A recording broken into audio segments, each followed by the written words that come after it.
అందరికీ యేసుక్రీస్తు నామములో వందనాలు. మరి ప్రాముఖ్యమైన సమయంలోకొచ్చాము. ఒక మంచి వ్యక్తిని గొప్ప సాక్ష్యాన్ని మనం వినబోతున్నాం.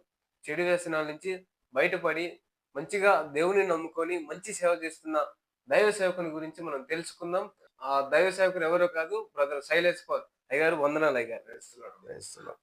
మీ సాక్ష్యాన్ని వినాలని ఎంతో మందికి తెలియాలని చాలా కాలంగా నేను ప్రయత్నిస్తున్నప్పటికీ ఈరోజు దేవుడి కృప వల్ల దేవుడు ఇచ్చిన అవకాశం బట్టి మరి ఎంతో దేవుని సంతోషంగా ఉంది అయ్యగారు. దేవునికి మహిమ. అయితే మిమ్మల్ని కొన్ని ప్రశ్నలు అడగాలనుకుంటున్నాను మీ జీవిత సాక్ష్యం నుంచి.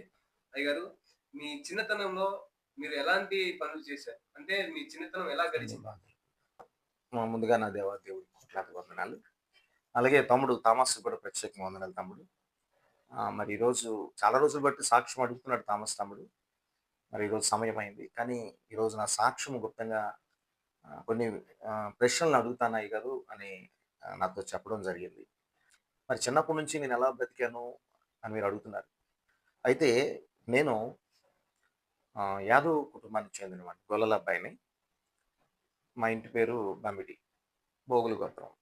మా నాన్నగారి పేరు బమ్మిడి సన్యాసరావు గారు. అమ్మ విమల, బమ్మిడి విమల. మేము యనమండుగురు సంతానం. అంటే 7గురు అన్నదమ్ములు. రెండోదేంటంటే ఓ ఓ ఒక అక్క. 7గురిలో చిన్నప్పుడు ఒకటి చనిపోయిందన్నమాట. 6గురు ఉన్నాం, ఒక అక్క. ఒకానొకప్పుడు నేను చీకట్లోనే ఉన్నాను. ఇప్పుడంటే ప్రభు వెలుగులో నేను ఈరోజు నడుచుకుంటున్నాను. మీ అందరికీ గుప్తంగా సాక్ష్యం చెప్పాలని ఆశ కలిగి ఉన్నాను. నాకు చిన్నప్పటి నుంచి కూడా నన్ను మా ఇంట్లో వాళ్ళందరూ గూడా నేను ఆపరేషన్ అయిన తర్వాత పుట్టాను. అంటే మా నాన్నగారు ఆపరేషన్ చేయించుకుంటే, ఆపరేషన్ అయిన తర్వాత పుట్టాను. పుట్టిన తర్వాత అందరూ గూడా కొంచెం ముద్దు, ఏర్పాటు 12 సంవత్సరాల వరకు బాగానే చూసుకున్నారు. 12 సంవత్సరాల తర్వాత పిల్లలనేటప్పుడు చాలా పెంకుతనాలు చేస్తూ ఉంటారు. అల్లికాయలాటలు, గోలికాయలంటారు కదా! గోలికాయలాటలు, డబ్బులాటలు, కర్రా బిల్లలు, గుర్రపు పందాలు ఇలాంటి వాటిలకి చిన్నప్పుడు పరిగెడుతూ వెళ్ళేవాడిని. గుల్లబోర్డులు, క్యారమ్ బోర్డులు ఇయన్నీ ఆడుతూ ఉండేవాడిని. దానివల్ల నాకు చదువు పెద్ద మైండ్‌లోకి వచ్చేది కాదు. దాని విషయంలో మా నాన్నగారు చాలా ప్రయాసపడేవారు. అందరూ చదువుకున్నారు. ఈడొక్కడే చదువుకోవట్లేదు. వీడిని ఎలాగైనా చదివించాలని దగ్గర కూర్చోబెట్టి కొట్టి గూడా చదివించేవారు. అలాగే ఇంట్లో కుటుంబంలో అందరూ గూడా నేనేదైనా పెంకుతనం చేస్తే నన్ను బాగా కొట్టేవారు. చిన్నప్పుడు 12 సంవత్సరాల సమయంలో ఇంట్లో ఏదో పెంకుతనం చేశానని నాకు ఒంటి నిండా నా బట్టలు ఇప్పేసి, కాళ్ళు చేతులు కట్టి నడి రోడ్డు మీద ఒంటి గంటకి మా బ్రదరు, మేనమామ బాగా కొట్టారు. ఆ కొట్టినప్పుడు అంతవరకు వారిని ప్రేమించాను. చిన్నప్పటి నుంచి అమ్మ అయినా, నాన్న అయినా, అన్నదమ్ములైనా వాళ్ళెక్కడికెళ్ళమంటే అక్కడికెళ్ళేవాడిని. ప్రేమించాను. కానీ ఆ రోజే ఆహ్, నడి రోడ్డు మీద ఒంటి గంటన్నర ప్రాంతానికి నన్ను కొట్టేటప్పుడు ఆ వేడి తట్టుకోలేక వారి మీద తిరుగుబాటు స్వభావం నాలో స్టార్ట్ అయింది. అప్పటి వరకు నేను చిన్నప్పుడు 12 సంవత్సరాల ముందు కూడా అందరిని ప్రేమించేవాడిని. కానీ ఈ యొక్క సాక్ష్యం ద్వారా నేను చెప్పేదేంటంటే, దయచేసి పేరెంట్స్ అయినా, పెద్దవాళ్ళైనా, ఇంట్లో వాళ్ళైనా దేవుని వాక్యం ఒకటున్నది. ఎఫెసీయుల అధ్యాయంలో ఉన్నది. 6 అధ్యాయం 4 వచనంలో. దేవుని ప్రేమలోనే పెంచాలి. తప్పు చేస్తే ఒక జస్ట్ మందలించి వారిని సరిచేయాలి. అంతేగాని నోటికొచ్చిన మాటలు మాట్లాడి, "పాడైపోతావురా, నువ్వు దుర్మార్గుడా, నువ్వు రౌడీ వాడువురా" అని ఇష్టానుసారంగా మాట్లాడితే బైబిల్‌లో మరొక వాక్యం ఉన్నది. సామెతలు 18:21. మరి దాంట్లో జీవమరణములు నాలుక వశము అన్నారు. మరి మా వాళ్ళు చిన్నప్పటి నుంచి నన్ను కొడుతూ, ఇబ్బంది పెడుతూ, "వీడు బాగుపడడు, ఈ జీవితానికి బాగుపడడు, రౌడీ వోళ్ళ తయారయ్యాడు" అంటుంటే, ఎప్పుడైతే నన్ను కొట్టారో నాలో ఒక ప్రభావం, ఏదో తెలియని ప్రభావం లోకం నుంచి నాలోకి దూరిపోయి పెద్ద కేకలు పెట్టేసాను. నేను ఎదగాలి, మిమ్మల్నందరిని కొడతాను, మిమ్మల్నందరిని చంపుతాను, మిమ్మల్ని హింసిస్తానని ఆ రోజు పెద్ద పెద్ద కేకలు పెట్టేసాను. కేకలు పెట్టేసి ఆ రోజు నుండి మనశ్శాంతి లేదు నాకు. ఇంట్లో వాళ్ళని చూస్తుంటే కోపమొస్తుంది. అమ్మా, నాన్న చూస్తుంటే కోపం, అన్నదమ్ములు చూస్తే కోపం. మరి ఎక్కడ పడితే అక్కడికి చుట్టుపక్కల వాళ్ళ ఇంట్లలోకి వెళ్లి పడుకుంటూవాడిని. ఆ పక్కన గొల్లవీధి, విశాఖపట్నము గొల్లవీధి, భజనకోవులు, చెంగలరావుపేట, ఏవేని కలిసి అక్కడ కాపులు ఉండేవారు. పద్మా పిన్ని, రవణమ్మ పిన్ని అని. వారింట్లోకి ఎక్కువ వాళ్ళ దగ్గరికెళ్ళిపోయేవాడిని చిన్నప్పుడు. వాళ్ళే నాకు ఎక్కువ అన్నం పెట్టేవారు. నైట్ టైము వీళ్ళందరికీ భయపడి దొడ్డేపు దారిన మా ఇంటికొస్తే మా అమ్మగారు కళాయిలు కిందన అన్నం పెట్టి ఉంచేవారు. దొడ్డేపు తలుపు తీసుకొని వచ్చి భోంచేసి పడుకుంటే చిన్న సౌండ్ అదొస్తే మా నాన్నగారు టక్కుమని లెగిస్తే భయపడి మళ్ళీ పారిపోయేవారు. ఇంకా అక్కడి నుంచి నా జీవితం ఏమైపోయిందంటే ఇంక ఇంట్లో మనశ్శాంతి లేదు. నా ఇష్టానుసారంగా తిరగాలి. ఇంక లాభం లేదు. పెద్దవ్వాలి. పెద్దయ్యాక నేను వీళ్ళందరినీ కొట్టాలన్న ఆలోచన. అయితే చిన్నప్పుడు నేను వాళ్ళు చేసిన దానికి నాకు బుర్ర మీద బాగా కొట్టేసేవారు. కొట్టడంతో చదువు నాకు పూర్తిగా పాడైపోయింది. చదువు రావట్లేదు. ఎంత ప్రయత్నించినా రావట్లేదు. సెవెంత్ క్లాస్ పబ్లిక్ పాస్ అయ్యాను గానీ, ఇంకా అక్కడి నుంచి నాకు మైండ్ పనిచేయక, సరిగ్గా చదువు రాక, మరి ఎన్ని బాధలు పడ్డానంటే మాకు కిల్లి బడ్డి ఉండేది. దాంట్లో ఆ కిల్లి బడ్డి ఓపెన్ చేసుకొని, బాటిల్స్ అన్ని తుడుచుకొని, Gold Spot Thums Up bottle అంటే నాకు 2 సంచుల్లో 2 డజన్లు ఇచ్చి తెమ్మనేవారు. ఒక పావు కిలోమీటర్‌లో, కిలోమీటర్ వరకు ఉంటది. ఆ కింద వరకు సున్నపెదిలో నేను నడుచుకొని ఎళ్లి మోసుకొచ్చేవాడిని. మాకు పాలబూత కూడా ఉండేది. పాలబూతకి తెల్లవారి పంపించేసేవారు. ఎందుకంటే చదువురాని మొద్దు ఈ పనైనా చేయాలి వాడు అని తెల్లవారి పాలు క్రేట్‌లకి కాపలా కాయడానికి పంపించేసేవారు. తెల్లవారి ఎళ్ళిపోయేవాడిని. మా అన్నదమ్ములందరూ బానే ఉండేవారు. మా ఐదో అన్నయ్య, నాలుగో అన్నయ్య రాము. నాన్నగారు ఎక్కువ పాలబూత చూసుకునేవారు. నన్నేమో తెల్లవారి అక్కడికెళ్ళి కేట్లు కాయమనేవారు. అలా అక్కడ కూడా పనిచేసి చాలా శ్రమలు పడ్డానక్కడ. ఇంటింటికి పాల ప్యాకెట్లు ఇచ్చుకునేవాడిని. పాల ట్రేలు ఒకసారి టైంలో లారీ రాకపోతే డబ్బులు కట్టాలంటే సైకిల్ తొక్కొని కొన్ని కిలోమీటర్లు ఎళ్లి అక్కడికెళ్ళి డబ్బులు కట్టుకొని వచ్చేవాడిని. ఇంకా నేను చాలా బాధలు పడ్డాను. మరి ఫాస్ట్ ఫుడ్ అనేది పెట్టుకున్నాం. ఫాస్ట్ ఫుడ్‌లో గూడా రోడ్డు మీద తెపాలాలు కడిగిన స్టేజ్ కూడా ఉండేది. బట్టల షాప్‌లో పనిచేశాను. తర్వాత స్టీల్ షాప్‌లో పనిచేశాను. తర్వాత ఆటో డ్రైవింగ్ నేర్చుకున్నాను. స్టీల్ ప్లాంట్‌లో వేబిరిచి అని అక్కడ కూడా పనిచేశాను. ఇంకా చాలా చాలా పనులు చేశాను. ఎందుకు ఇలా జరుగుతుంది చిన్న వయసు నుంచి చదువు రాకంటే, ముఖ్యంగా తల్లిదండ్రులు శ్రద్ధ చూపి వారికి మంచి మాటల మీద చదువు చెప్పి ముందుకు నడిపిస్తే వారు బాగా చదువుకుంటారు. వారిని కొట్టేస్తే ఏమవుతారంటే డిస్కరేజ్ అయిపోతారు. నా జీవితంలో అదే జరిగింది. భయంకరమైన బాధలు పడ్డాను చిన్నప్పుడు అలా. అలా చెడు స్నేహితులతో ఎలా సహవాసం చేయడం జరిగింది? అయితే నేను 18 సంవత్సరాలు వచ్చినప్పటికి boxing, karate, kick boxing, road fight అని ఒక కిట్ బ్యాగ్ ఒకదానికి కట్టుకొని, హ్మ్. ఆ కిట్ బ్యాగ్‌ని కొంచెం ముందుకు లాగించేవాడిని. ఓకే. నేను చేతుల్లో పెడితే ఇక్కడ కిట్ బ్యాగ్‌తో ఇలా కొట్టమంటే అటువంటి కొడితే ఇక్కడ ఇలాగ ఒళ్ళంతా ఊనం చేసుకునేవాడిని. ఇవన్నీ ఇంట్లోనే చేసేటోళ్ళా? ఈ బయటికెళ్ళిపోయేవాడిని. యవ్వన కాలం 18 సంవత్సరాల టైం బయటికెళ్ళి విద్యలు నేర్చుకున్నాను. ఎందుకు నేర్చుకున్నానంటే విద్యలంటే ఈ ఇవేనా? Boxing, karate, kick boxing, road ఫైట్స్‌లు, ఓకే. వేడి గెంజిలో చేయి పెట్టి తీయడం, గోడలు గుద్దడాలు, స్తంభాలను గుద్దడాలు ఇలాంటివన్నీ అంటే ఇవన్నీ దేనికోసం నేర్చుకోవడం మా జరిగింది? ఇంట్లో వాళ్ళని కొట్టాలని. ఓకే. అయితే అలా ఎళ్ళడంలో కొంతమంది నాకు పరిచయమయ్యారు. అయ్యో! పరిచయం అయ్యేటప్పటికి కొంతమంది యవ్వన స్నేహం పరిచయమైనప్పటికి ఇంకా స్నేహం, స్నేహం, స్నేహం, స్నేహం. ఇంకా నాకు అమ్మ లేదు, నాన్న లేదు. ఇంటికొచ్చానంటే స్వాగత ఎర్రగా చూసేవాడిని. మా అమ్మోళ్ళు ఏమన్నా నా స్నేహితులనన్నా ఆళ్ళ మీద తిరగబడిపోయేవాడిని. మా స్నేహితుల్ని ఏమనొద్దు. అవసరమైతే నన్ను కొట్టుకోండి అని అలా నేను ఫ్రెండ్స్ ద్వారా కొన్ని బ్యాడ్ అలవాట్స్ లోకంలో ఉన్నవాడితో సాతానుతో జతకట్టి స్నేహం చేసి అనేక రకాలుగా చెడిపోతూ వచ్చాను. అయ్యో! ఇవన్నీ ఇప్పుడు మీరు చేసిన చెడు పనులన్నిటికి మీ స్నేహితులే కారణం. అందరూ స్నేహితులు. ముఖ్యంగా నేనలా పాడైపోవడానికి కారణం పేరెంట్స్ కూడా. పేరెంట్స్ ఎందుకంటే పేరెంట్సే అప్పట్లో నన్ను జాగ్రత్తగా కొట్టకంట హ్మ్. మరి మంచిగా చదివించి, ప్రేమించి ముందుకు నడిపిస్తే బావుండే. జాగ్రత్తగా ముందుకు నడుచుకుంటున్నాను. అప్పట్లో మీరు ఏ చెడు అలవాట్లో ఎక్కువగా ఉన్నారు? ఒక్కొక్కటి వివరిస్తారా? మరి మందు బాగా తాగేవాడిని. ఓకే. రోజుకో ఫుల్ బాటిల్ తాగేవాడిని. నా జీవితం యవ్వన కాలం మీకు ఫోటోలు చూపిద్దాం అనుకుంటున్నాను. మందు తాగి ఒక పిచ్చోళ్ళ ఉదయం నుండి రాత్రి 12, 1 గంట, 2, 3 వరకు కూడా ఉదయం నుండి రాత్రి ఉదయం ఒక బ్యాచ్‌తో తాగేవాడిని. కోట వీధి. ఒక బ్యాచ్ మదిలపాలెం, ఒక బ్యాచ్ డైలీఫారం, ఒక బ్యాచ్ రెల్లి వీధిలో, ఒక బ్యాచ్ కాలేజీ టౌన్‌లో అలా గొల్ల వీధిలో కొంత. అలా తాగుతూనే ఉండేవాడిని. అయ్యో! తాగడము, ఫుడ్ చేయడము. ఆ టైంలో త్రాగుడు భయంకరం. ఎంత రోజుకో ఫుల్ బాటిల్ 7 బీర్లు తాగేసేవాడిని. అయ్యో! మరి ఆహ్, మీ కుటుంబ సభ్యులు మిమ్మల్ని అదే ఏమి ఇంకోటి అనలేదు? పాడైపోయాను ఇంకోటి తెలుసా? అంటే వదిలేసారా? వీడు చెడిపోయాడు. అయ్యో! వాళ్ళు ఒకళ్ళు ఏమన్నా తిరగబడుతున్నాను గదా! వాళ్ళు కూడా నన్నేమి అనేవారు కాదు. ఇంక చెడిపోయాడు ఈడు ఇంక అయిపోయింది అయ్యో! అన్న ఉద్దేశ్యంతో వాళ్ళు కూడా నన్ను పెద్ద పట్టించుకునేవారు కాదు. ఒకళ్ళేమన్నా అడిగితే కన్నెర్చేసేవాడిని. ఆ!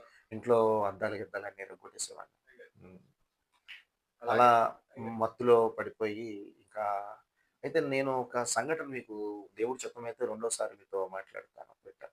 అలాగే మీరు సీరియల్‌లో యాక్టింగ్ చేశారని విన్నాను. ఆ అనుభవం మీకెలా అనిపించింది? నాకు 'సాయి లీలలు' అని సీరియల్ నాకు మల్లాది గారని చనిపోయారు. ఆయన ఇప్పుడు విశాఖపట్నంలో ఎప్పుడైనా క్రికెట్ ఆడితే బ్యాక్‌గ్రౌండ్ చెప్తుంటారు మల్లాది గారని. ఆ! ఆయన ఒక సాయిబాబా సీరియల్ ఒకటి తీశారు. అయ్యో! రియల్ సాయిబాబాలో సాయిబాబా భక్తులు ఎలా రక్షించబడతారో ఆ ఒక సీరియల్ మాట. దాంట్లో నాకు విలన్ పాత్ర ఇచ్చారు. అయ్యో! దాంట్లో దగ్గర దగ్గర 3 ఎపిసోడ్‌లు యాక్ట్ చేశాను. ఆ ఓకే. సీరియల్ బాగానే ఉంది గానీ మధ్యలో మరది ఎందుకు ఆగిందో ఆగింది. యాక్ట్ చేశాను. దాని తర్వాత ఆహ్, స్ ఆహ్, స్ 'డీడీ వన్‌లో' అయ్యో! 'సత్యం శివం' ఇద్దరు మంచి వాళ్ళని సీరియల్ వచ్చేది. అయ్యో! అప్పట్లో మీకు 2007, 8, 9, 10 ఆ టైంలో ఆ సీరియల్ వచ్చేది. అయ్యో! డీడీ వన్‌లో డీడీ టీవీ. దాంట్లో యాక్ట్ చేశాను. 'భార్యమణి' సీరియల్‌లో ఒక భార్యమణి. 'భార్యమని' ఒక ఎపిసోడ్ యాక్ట్ చేశాను. తర్వాత 'అంతఃపురం' సీరియల్ ఒకటొచ్చింది 'అంతఃపురం'. దాంట్లో 2 ఎపిసోడ్‌లు యాక్ట్ చేశాను. ఓకే. ఈ 4 సీరియల్ ఇలాగ యాక్ట్ చేశాను. యాక్ట్ చేస్తుండగా నాకు మినీ పిక్చర్‌లో అవకాశం వచ్చింది. సంతోష్ గారని వైజాగ్‌లో ఆయన పిక్చర్స్ అసిస్టెంట్ డైరెక్టర్ పనిచేస్తుంటారట. ఆయన మినీ పిక్చర్‌కి ఒక లెక్చరర్ పాత్ర ఉంది బ్రదర్ యాక్ట్ చేస్తావా? యాక్ట్ చేస్తానండి అంటే దాంట్లో ఒక లెక్చరర్ పాత్ర నాకు ఇవ్వడం జరిగింది. దాని పేరు 58 లవ్ స్టోరీ మినీ పిక్చర్ అది. 58 లవ్ స్టోరీ. అది కూడా ఆయన తీశారు. అక్కడి నుంచి మరలా నేను ఇంకొక సీరియల్‌లో నా ఓన్‌గా ఒక స్టోరీ రాసుకోవాలి అనిపించింది. ఎందుకు అప్పటికి నేను కొన్ని కొన్ని స్టోరీలు రాస్తున్నాను. 'దందా' అనే మూవీ ఒకటి తీసాం ఆల్రెడీ. చందము. 'దందా' అని రియల్ స్టోరీ మాట. మీరు నాకు తెలిసిన మట్టుగా 'శివ' పిక్చర్ స్టోరీ ఎలాగుంటదో, హ్మ్. 'భవాని' అనే సినిమా స్టోరీ ఎలాగుంటదో అలాంటి స్టోరీ. నా స్టోరీ ఆ సినిమాలు చూస్తే నేను నేను గుర్తుకొస్తున్నాను. ఆ రౌడీలని చూస్తుంటే. ఈ ప్రస్తుతం మీరు సినిమాలు చూస్తున్నారా? ఆ! లేదు. ఇప్పుడు వదిలేసాం కదా! దేవుడిని నమ్ముకోక ముందు. ఆహా! దేవుడిని నమ్ముకోక ముందు ఓకే. అప్పుడు సీరియల్‌లో హీరోనవ్వాలనే ఆలోచనతో ఉండేది నాకు. ఓకే. చాలామంది మన సినిమాల్లో అప్పుడు చూస్తున్న రౌడీలు చేసినోళ్ళందరూ చచ్చిపోతూ ఉంటారు. ఓకే. అలా ఓ రియల్ స్టోరీ ఒకటి తీద్దాం అని చెప్పేసి తీశాను. దగ్గర దగ్గర పిక్చర్ అంతా ఓకే అయిపోయింది. అయ్యో! మేము హైదరాబాదు ఎడిటింగ్ తీసుకెళ్ళాం. ఎడిటింగ్ చేయించాము. పిక్చర్ అంతా బాగా 45 నిమిషాల పిక్చర్ చాలా బాగొచ్చింది. అయ్యో!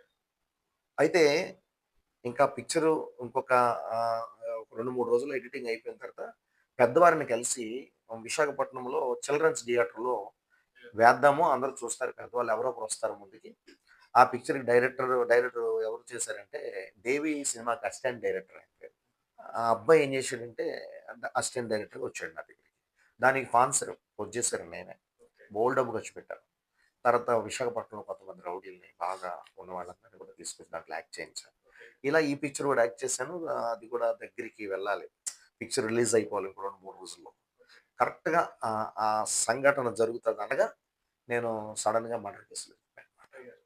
దీంట్లో అనుభవం మీ అనుభవం ఎలాగుంది?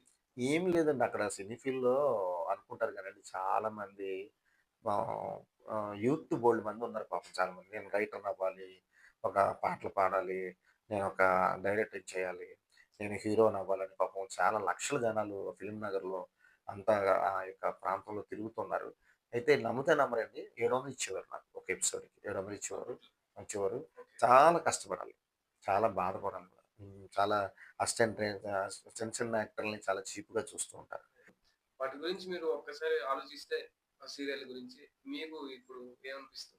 నేను నిజంగా చెప్పాలంటే ముందు దేవాదేవుడికి కోట్లాది వందనాలు చెప్పాలి. ఎందుకంటే అయ్యో! ఆహ్, సినిమా రంగం అనేది చీకటి. సినిమా రంగంలో ఉన్నవాళ్ళు నాకు తెలిసిన మట్టుగా పరిశుద్ధులుగా ఎవరు బతకలేరు. డబ్బు, హోదాలతో బతుకుతారు. గర్వంతో, అహంభావంతో బ్రతుకుతారు. వారిలో పైకి మాత్రం మనుషులు ప్రేమను చూపిస్తారు గానీ, సినిమా రంగం అన్నది నాకు తెలిసిన మట్టుగా ఒక చీకటి బ్రతుకు. చీకటి. మీరు 'జయసుధ', 'సాక్ష్యం' వినే ఉంటారు. చాలామంది మరి సాక్షాత్ 'బాబు మోహన్' గారు, అవును. 'రాజా' రాజా. వీళ్ళందరూ కూడా చెప్తున్నారు. వీళ్ళందరూ కూడా బాగా యాక్ట్ చేస్తున్నారు. నేను అప్పుడు కొత్త ఆ! సినీ రంగంలో. అయ్యో! కానీ అది చీకటి బ్రతుకు. కానీ అంటే దాంట్లో నుంచి నన్ను బయటికి తీసుకురావడం దేవుడికి కోట్లాది వందనాలు చెప్తున్నాను. అయితే ఈ 2000 మర్డర్ కేసులో ఇలా ఇద్దరు కుర్రోళ్ళని సెల్‌లో ఉంటుంటే తీసుకొచ్చారు చూడండి. నేను దూరం నుంచి చూస్తున్నాను. అప్పటికి నేను బాధలు పడిపోయి ఎందుకు ఈ జీవితం అనిపిస్తుందన్నమాట. నేను మీకు ఎలా దేవుడిని తెలుసుకున్నారంటే, నేను ఆలోచిస్తున్నానండి. నేను అయ్యప్ప మాలేశాను, కనకమహాలక్ష్మి మాలేశాను, భవానీ మాలేశాను, అగ్నిగుండాలు తొక్కాను, ఒంటి నిండా శూలాలు పొడిపించుకున్నాను, అమ్మవారి మాలలు మరి దీపాలు మోసాను, పెద్ద పెద్ద కావిళ్ళు ఎత్తాను. మా ఇంట్లో ఎర్రనమ్మ, వీరబాబు, పేరంటాలు, గౌరీదేవి కూడా ఉంది. మరి ఇన్ని రకాలుగా మరి కనిపించలేని దేవుళ్ళు అందరికీ దండం పెట్టుకొని ఎళ్ళేవాడిని. ఎప్పుడైతే ఈ మర్డర్ కేసులో ఇరుక్కుపోయానో, నన్ను ఎవరు రక్షించడానికి 29 రోజులు పోలీసులు గుట్కాల కింద నలిగిపోతుంటే ఎవరు అనుకున్న వాళ్ళు ఎవరు రక్షించట్లేదే. నేను దండం పెట్టినా ఎవరు రక్షించలేదని కూలిపోయి ఎందుకు ఈ బ్రతుకు పోలీసులు చంపేసినట్టున్నారు. మనం చనిపోతే బెటర్ అని ఒక చావుకి దగ్గరైపోతున్నానన్నమాట. అయితే పోలీసుల చేతుల్లో చనిపోవాలి. నేను కూడా అనుకుంటున్నానన్నమాట. ఆ టైంలో ఇద్దరు అబ్బాయిలు యవ్వనస్తులు మీలాంటి ఇద్దరు యవ్వనస్తులు వాళ్ళెందుకొచ్చారు అంటే ఒక అన్యుడితో తిరిగారంట. తిరిగితే ఆ అబ్బాయేమో ఎవరో అమ్మాయిని పట్టుకెళ్ళిపోతే వీళ్ళిద్దరిని తీసుకొచ్చి సెల్‌లో ఏశారు. వాళ్ళు ఆ సెల తీసి వస్తుండగా నేను మూలన కూర్చున్నానన్నమాట. దెబ్బలతో బాధపడుతూ మూలన కూర్చున్నాను. దేవుడిని మీరు ఎలా నమ్మారు? దేవుడు ఎలా మిమ్మల్ని టచ్ చేశారన్నారు కదా! అంటే దేవుడు అనేవాడి మాట నాలోకి ఎలాగొచ్చిందని చెప్తున్నాను వివరణ. అబ్బాయిల్ని చూసినప్పుడు వస్తున్నారు. ఆళ్ళ దగ్గర ఏదో తెలియని అనుభూతి కనిపిస్తుంది.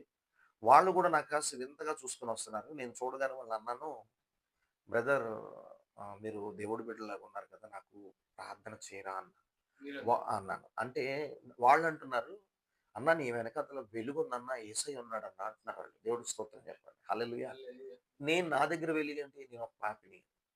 అయితే నేను ఈ బైబిల్ గ్రంథంలో ఉన్నదండి. నేను తర్వాత రిఫరెన్స్ అని చెప్పగలుగుతాను. అయితే వాళ్ళు "అన్న దేవుడు నీతో ఉన్నాడన్న. నువ్వు చాలా మంచివాడివి. దేవుడు ఎన్నికలో నువ్వు ఉన్నావన్న" అని చెప్పడం జరిగింది. వాళ్ళు కొన్ని మాటలు చెప్పేసి వెళ్ళిపోయారు. నైటే మళ్ళీ తీసుకెళ్ళిపోయారు. వాళ్ళని రిలీజ్ చేశారు వాళ్ళు. తెల్లవారుజామునొచ్చి ఒక కొత్త నిబంధన చిన్న బైబిల్ నాకిచ్చి, "అన్న ఈ దేవుడిని తలుచుకో. ఈ దేవుడిని తలుచుకుంటే నీ ఒంటి మీద ఎవ్వరు కూడా దెబ్బేయరు." అప్పటి వరకు నేను పోలీసుల ఇంట్రాగేషన్‌లో నలిగిపోతున్నాను. ఈ చీటికి మాటికి భయమేస్తుంది. ఎప్పుడు ఎవరు కొడతారా? ఎవరు ఏం చేసేస్తారా? చంపేస్తారా అని. మరి యాక్చువల్‌గా మర్డర్ కేస్ అంటే 48 అవర్స్‌లో వాళ్ళు జైలుకి పంపించాలి. కానీ మమ్మల్ని 6 పోలీస్ స్టేషన్‌లు తిప్పారు. తర్వాత 10 రోజులు చీకటి రూమ్‌లో ఉండి కొట్టించి ఇబ్బంది పెట్టారు. పోలీసులు చాలా ఇబ్బంది పెట్టారు. అవమానకరంగా మాట్లాడటం, చీప్‌గా మాట్లాడటం, ఒక చీడ పురుగులా చూశారు. ఆ టైంలో దేవుడు నా కోసం వినడము, వాళ్ళు బైబిల్ ఇవ్వడము, ఒక అర్ధరాత్రి లెగిసి బైబిల్ పట్టుకొని ఏడడము నేను. ప్రభువా! నువ్వు దేవుడివైతే నన్ను కాపాడని. ఆ కొత్త నిబంధన అంతా తడిసిపోయింది. అంతగా ఏడిచాను. ఏడ్చినప్పుడు ఏదో తెలియని అనుభూతి. ముదిరికి వచ్చే వరకు నెత్తుకునేవాడిని నేను. ఒక అనుభూతి నాలో యెషయా 46:4 ప్రకారం. ఎప్పుడే తెలుసా? ఆ! వాక్యాలు అప్పుడు తెలీదు. తెలదు. అదే మాట నాకు వినిపిస్తుంది. నేను రక్షించేవాడు నేనున్నాను. ముదిని వచ్చేవాడు ఎత్తుకునేవాడు నేనున్నాను. ఆ మాటలు వినపడడము. ఇంక నేను చాలా చాలా చాలా జరిగాయి నాకు. అక్కడి నుంచి నేను దేవుడికి ప్రార్థన చేయడం మొదలుపెట్టాను. "నువ్వు దేవుడివైతే నాకు ప్రాణం కాపాడు. ఈ పోలీసుల చేతుల నుంచి నేను చనిపోకుండా కాపాడని" మొరపెట్టడం మొదలుపెట్టాను. ఇంకా స్టేషన్‌లో కూడా చాలా జరిగాయి బ్రదర్. ఏ సంఘటన మీ జీవితాన్ని మలుపు చేసింది? ఏ సంఘటన అంటే ఈ మర్డర్ కేసులు నిజంగా అవ్వుండకపోతే నాకు యేసు ప్రభు తెలీదు. ఈ మర్డర్ కేసులో ఇరుక్కుపోవడం, నాకు యేసు దొరికాడు. నిజంగా చెప్పాలంటే నేను చాలా సంతోషపడుతున్నాను. ఎందుకంటే జీవము గల దేవుడు దొరకడం ధన్యులు. నాకు ఆ కేసులో ఎప్పుడైతే నేను ముద్దాయిగా జైలుకి వెళ్ళానో, ముద్దాయిగా నేను ఒక రౌడీ షీటర్‌గా మారానో, యేసు ప్రభు మాటలు వినడానికి జైల్‌లో నాకు దేవుడు మాటలు వినడానికి, దేవుడి కోసం ఆసక్తితో పాటలు రాయడం, బైబిల్ చదవడం స్టార్ట్ అయింది. నేను చాలా సంతోషపడుతున్నాను యేసు ప్రభు వారు నాకు దొరకడం. సంతోషమే.